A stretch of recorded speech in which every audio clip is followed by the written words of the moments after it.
I think as I'm filming this, we're about 12 days from our Open Garden event here in Raleigh. I'm gonna have some details down below the video on places to stay and things to see.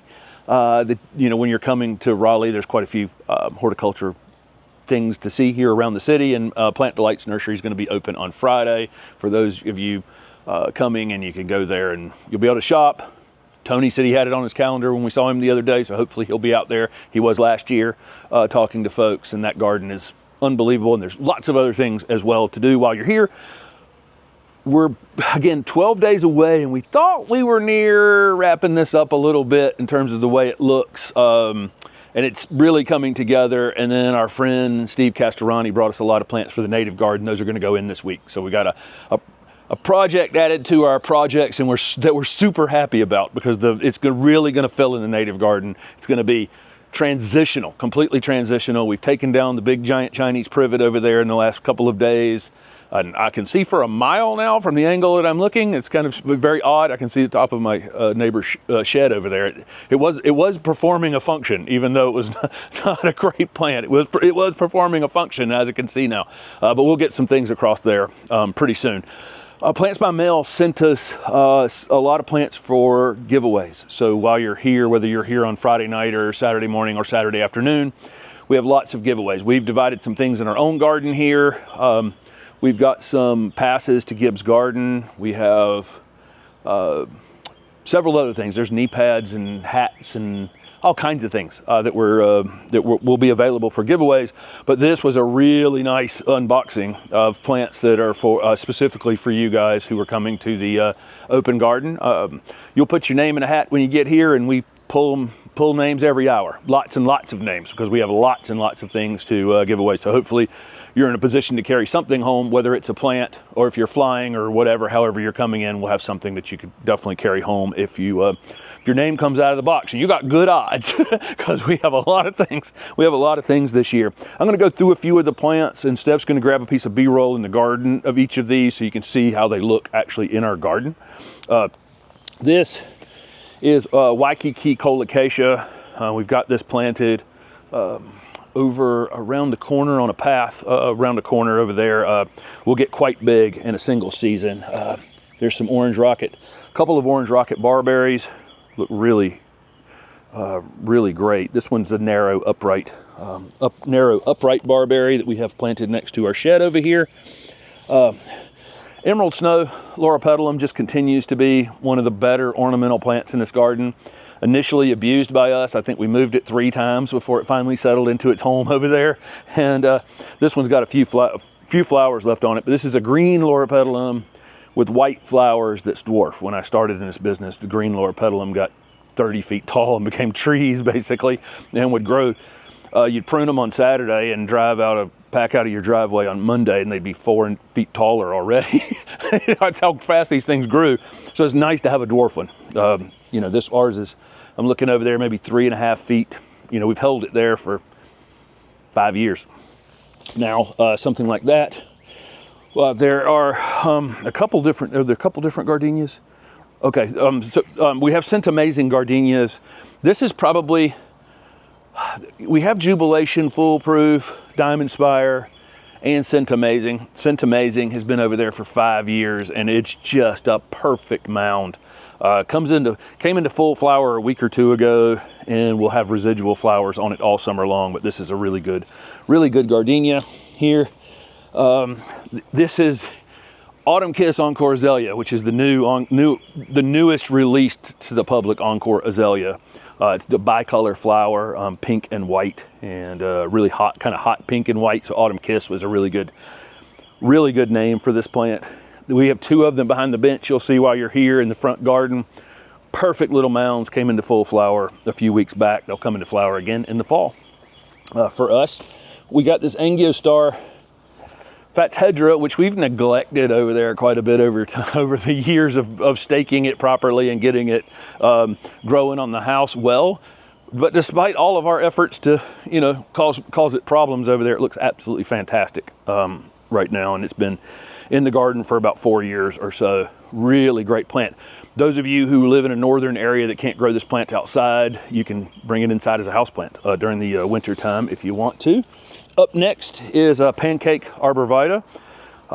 This one is in our front garden. It's about 1.5 feet tall and about 2 feet wide, and that's how this thing grows, like a pancake. It's got kind of a flattish top on it, but this is a Thuja occidentalis, so it's a native one to the northeast and up into Canada.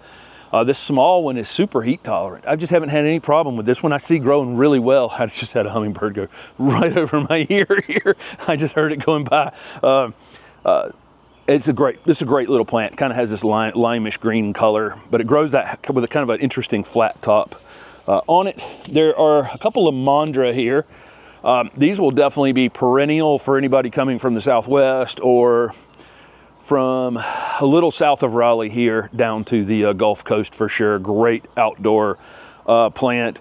If you're getting this and going to some other area, you'd need to winter protect it a bit, but it is a fantastic, either used as an annual, which is kind of the way we're using it, although we did have one survive for 2 winters outside, so I'm not saying it's 100% chance it's an annual, but for us, we eventually got the right combination of cold and wet and killed it a year and a half ago, but this is a great plant. I don't care where you are in the country, this is a good plant to put in the middle of a pot and have it be, the thriller in the middle of the container and have something else weeping over the container. Those of you in the deep south or the southwest, we saw this plant mass planted all over the southwest last year, and it's just such a good plant. Blush pink Nandinas, I think you'll be blown away with how good ours look. It's actually next to those autumn kiss in the front garden. We planted this just last year in the ground, and the nice thing about blush pink is it's like firepower, where it turns bright red in the wintertime, but then when it flushes in the spring, it flushes pink like this. So it's like firepower, but it has a little extra firepower. That's what we'll say, right? It's got a little extra trick. It does. There are a couple October Magic Rose camellias. This is actually one we don't have in this garden. We've got October Magic Ruby beside me. We've got October Magic Orchid. We have 2 others in the front garden. We have white shishi. We have light pink shishi. Those are all October Magic Rose ones. And then again, rose we don't have. Ruby is probably a little bit redder than this one. This one's a little bit more pinky, double flower. Great plant, clean. Like, I can't believe, look at this plant. It's 5 years in the ground. Look how good Bobby Green's camellia breeding is. It's crazy how clean this is. And what I mean by clean is a lot of the old Camellia sasanqua varieties out in the world get leaf spot related issues. I don't know if time has caught up with them or what happened to them, but we would get more and more, we would get spotting on leaves, especially like older foliage on plants and that kind of thing. And these things are just like, every leaf is just perfection on there. One of the things I was most excited to be able to give to you guys is Dear Dolores hydrangea. We've had this in the garden since the garden project started over there. It's in full flower over there. They're pink in the containers because they're not adding aluminum to the container. Ours is really very blue over there in the ground. I think it's still one of the best remontant hydrangeas out there, meaning it blooms on old and new wood. I'll grab a couple of these real quick. Let's see. Got a couple Purple Daydream Loropetalum. This one, how tall is that over there? 3 feet tall, 4 feet wide in 5 years. Perfect dwarf Loropetalum. Really, all the other dwarf Loropetalum I grew in the past, when I started growing ruby Loropetalum years ago, everybody said, oh, it's 3 feet tall, 4 feet tall, 5 feet tall. And then the next thing you know, I had one on my building at the shop that was 10 feet tall when I left. Definitely not a dwarf. Was this Skylight? Okay, we got a couple of Skylight better boxwoods. We have all 4 of the better boxwoods in the garden, and possibly before you're here for the open garden, I'm going to have a boxwood yearly maintenance video coming up with problem solving and all kinds of things related to boxwoods, and we'll show off all 4 of the better boxwood varieties at that time.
One thing that unfortunately gets missed every year for the Open Garden is the Empress of China dogwood. It peaks the last week of May and the first week of June. It's pretty consistent. I mean, it's really pretty consistent, but I can already see petals dropping off of it, and by the time people get here, it's usually done.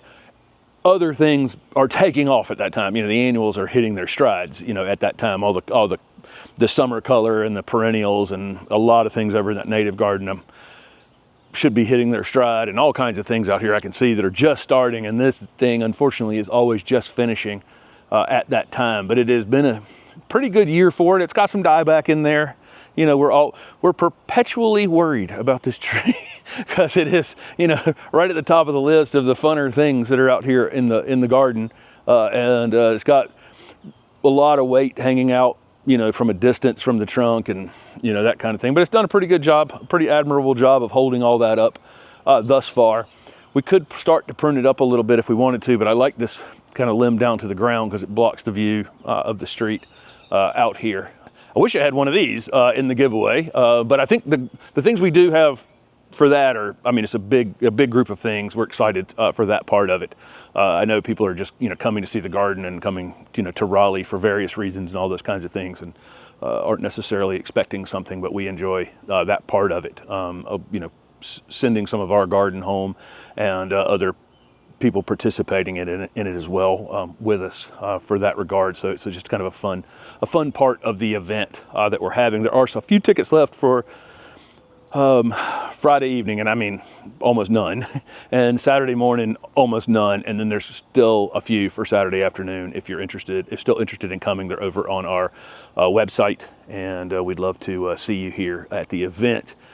It looks fantastic right now. It will look even better in 2 weeks, and I'm really excited about the native garden over there. We've got about 50 to 60 plants somewhere in that neighborhood that are going into that garden here in the next couple of days.